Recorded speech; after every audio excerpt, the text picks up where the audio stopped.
Good morning dear students, welcome to class of social science. So students, in our previous lecture we have read about the introduction of French Revolution and the reason for the empty treasury. When the King Louis XVI became the king, he got empty treasury in his reign. मतलब जब वो राजा बना तो वहाँ पर उसको empty treasury मिली, वहाँ पर उसको पुश्तैनी जायदाद बिल्कुल नहीं मिली, खाली था सब कुछ. तो उसके रीजंस पढ़े थे हमने.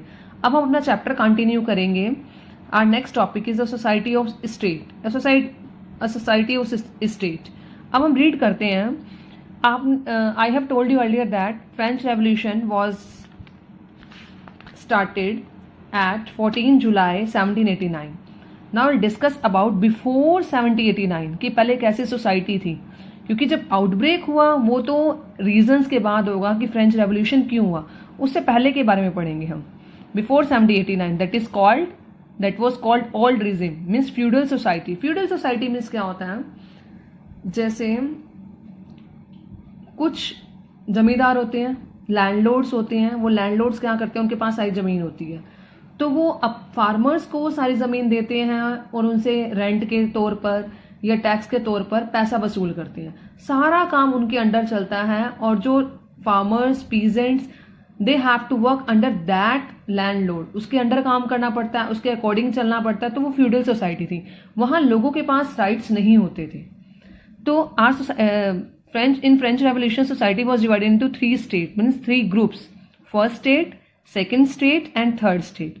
First state means clergy man. Clergy man कौन होते हैं? क्लर्जी मैन मीन्स जैसे पुरोहित होते हैं. In temple have you seen pandit. तो पंडित जैसे होते हैं वैसे ही जैसे राजा महाराजा होते थे तो क्लर्जी मैन होते थे. इनके पास एक्स्ट्रा प्रिविलेजेस होते थे बाय बर्थ. मीन्स ये जो क्लर्जी पीपल थे वो चर्च के लोग होते थे और उनके पास एक्स्ट्रा बेनिफिट्स होते थे. Second state, nobility. Nobility means होता है rich people you can say, और जिनकी खुद की जमीन जायदाद है, लैंडलॉर्ड्स हैं, तो वो सारे नोबेलिटी में आते थे. Next is third state people. Third state में big businessman, merchant, official and lawyers, peasant, artisans, small peasant, servants and landless labour. इनकी पॉपुलेशन थी 98%. population 90%, but these people are having a very few land and it is of 2% population. first और second state कितनी है? 2% population. all the rights are given to these 2 states. In 2 states के पास ज्यादा rights थे और third states के पास बिल्कुल right नहीं थे. they work under these 2 states. first state, second state and third state. now we'll discuss about the privileges given to these 3 states.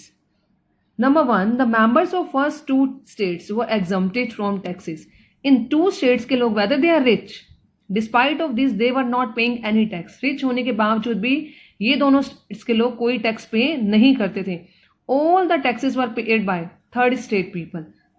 ये poor भी थे तब भी सारे के सारे टैक्सेस किनको पे करने पड़ते थे?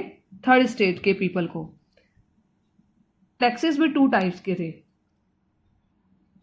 Number 1 tithes and number 1 taille. Tithes जो टैक्स था that is laid by the church. Church के लोग लगाते थे फार्मर्स पर, और that is equal to 1/10 of the agriculture production. Means जितना प्रोडक्शन हो रहा है, if there is 100 kg production, they have to give 1/10 means 10 kg of wheat and rice to the church people. तो ये टेथिस जो tax था ये कौन लगाता था? चर्च के लोग. नेक्स्ट जो था हमारा टेली टैक्स जो था that is directly laid by the state. ये स्टेट लगाती थी और ये जो टैक्स होता था डायरेक्टली स्टेट को देना पड़ता था, ये चर्च पीपल को और ये स्टेट को. ये दोनों taxes, this 2 taxes were paid by the third class people.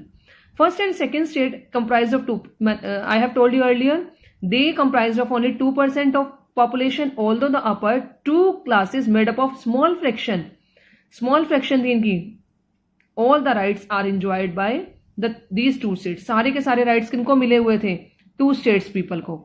तो थर्ड पॉइंट है from third state peasant comprised of. Third state की पॉपुलेशन कितनी थी? थर्ड स्टेट में ओनली peasant वैसे थी 98%. 98% में से जो अगर हम रिच पीपल को निकाल दें तो 90% peasant थे. ठीक है, और उनके इतनी पॉपुलेशन होने के बावजूद भी स्टिल 60% ऑफ लैंड किसका था? नोबल्स का, चर्च का और रिच पीपल. कौन से rich people? Of third state. Most of people of third states were employed as, जो थर्ड स्टेट के लोग थे वो काम करते थे लेबरर्स के.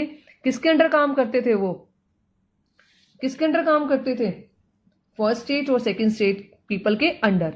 और वो उनको सर्विसेज भी रेंडर करते थे, सर्विसेज भी प्रोवाइड करते थे. तो हम इसको ये बोलते हैं, these are the reasons which show the differences in the privileges given to first state, second state and third state people, and these are the reason for the disparity between these three states. So dear student, through this picture you can easily understand this is he is nobleman and that person is a poor. He is offering all the things to the nobleman. Nobleman को हर चीज दे रहा है and that person is sitting on a thrown, बैठा हुआ है सिंहासन के ऊपर. वो केयर भी नहीं है उसको कि वो पर्सन कैसे हैं, कैसे गुजर रहे हैं, कैसे अपना गुजारा कर रहे हैं. उन्हें कोई प्रॉब्लम नहीं है. Let's read about this. The noble man is the spider, the peasant the fly. वो स्पाइडर है मतलब शक्तिशाली, और पीजेंट किसकी तरह? सिर्फ एक मक्खी की तरह काम कर रहा है जिसकी कोई वैल्यू नहीं है. The poor fellow brings everything, grains, fruits, money, salad, सब कुछ लेके आ रहा है. किसको ऑफर कर रहा है? इस नोबल मैन को. The fat lord sits there, बैठा है, ready to accept it all. He does not even care to grace him with the look. मतलब थैंक यू तो क्या बोलना, वो उसको ग्रेस भी नहीं कर रहा है, मीन्स उसके लिए ग्रेटिट्यूड भी शो नहीं कर रहा. वो the more the devil has the more he wants. मतलब जितना इन लोगों के पास होता है ये और डिमांड करती हैं. जो इनकी ग्रीड होती है that increases day by day. तो इस पिक्चर से आपको क्लियर हो गया होगा कि कितना डिफरेंसेस था, कितना डिफरेंस है दोनों के अंदर, थर्ड क्लास पीपल के पीजेंट्स में और सेकेंड क्लास के नोबल मैन में. Now students will discuss our next topic that is struggle to survive. सारे टैक्सेस पे करने पड़ते थे थर्ड क्लास के लोगों को. सारी चीजें वो टैक्स के तौर पर किसको देते थे? फर्स्ट क्लास, सेकंड क्लास और स्टेट को रेफर करते थे. और उनके खुद की सिचुएशन ऐसी हो गई थी कि उनको सर्वाइव करना क्या हो गया था? मुश्किल. So will read about this topic. Subsistence crisis means when your basic needs of livelihood are endangered, means you people are not able to fulfill your basic necessities. जब आप अपनी बेसिक जरूरतें भी पूरी नहीं कर पाते तो उसको हम क्या बोलते हैं? ऐसी सिचुएशन होती है जिसको हम बोलते हैं सब्सिस्टेंस क्राइसिस. हम रीजंस पढ़ते हैं. Number 1, the population of France rose from about 23 million in 1715. 1715 में कितनी थी? 23 million. That rose up to 28 million in 1789. अब पॉपुलेशन बढ़ गई, ठीक है. Had the facilities increased according to population? क्या population के अकॉर्डिंग प्रोडक्शन बढ़ा? प्रोडक्शन क्या population के अकॉर्डिंग इंक्रीज हुआ? No, production was less than the demand. Production जो था वो डिमांड के अकॉर्डिंग क्या था? Less. When the supply is less and the demand is more, जब किसी चीज की सप्लाई लेस हो जाती है और डिमांड ज्यादा हो जाती है तो it means the price of that thing will increase. यही हुआ वहां पर भी. जो प्राइस था वो ब्रेड का था वो क्या हो गया? बढ़, क्योंकि लेने वाले ज्यादा थे पर सप्लाई उसकी कम थी. अब लोगों के वेजेस क्या थे? वो फिक्स थे. क्या वो वेजेस इतने थे कि लोग अपनी बेसिक नेसेसिटीज पूरी कर सके? अब इतने वेजेस थे जिससे वो पहले का गुजारा इतनी मुश्किल से कर रहे थे. अब डिमांड बढ़ गई है जिससे प्राइस बढ़ गया है और जो उनके वेजेस हैं वो उतने के उतने ही हैं, वो उतने इंक्रीज नहीं हुए, जिसकी वजह से उनकी कंडीशन और वर्स हो गई. So their wages did not keep pace with the prices. वो उनके साथ साथ नहीं चले. It increase the gap between rich and poor. Means poor के पास जीने के लिए भी, बेसिक नेसेसिटीज कंप्लीट करने के लिए भी इतने वेजेस नहीं थे, और जो रिच पीपल थे they are becoming more rich and rich, they are becoming richer, और वो पुअर जो थे दे वर बिकमिंग मोर पुअरर.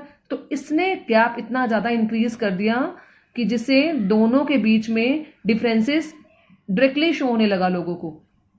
और द ड्रोट और हेल वर ऑल्सो रिस्पॉन्सिबल. अब पहले से ही प्रॉब्लमेटिक कंडीशन थी जिसकी वजह से और कालमिटीज आ गई, जिसकी वजह से और ज्यादा प्रोडक्शन लो हो गया और उन लोगों के सर्वाइवल में बहुत ज्यादा डिफिकल्टीज आई. तो this is about the subsistence crisis.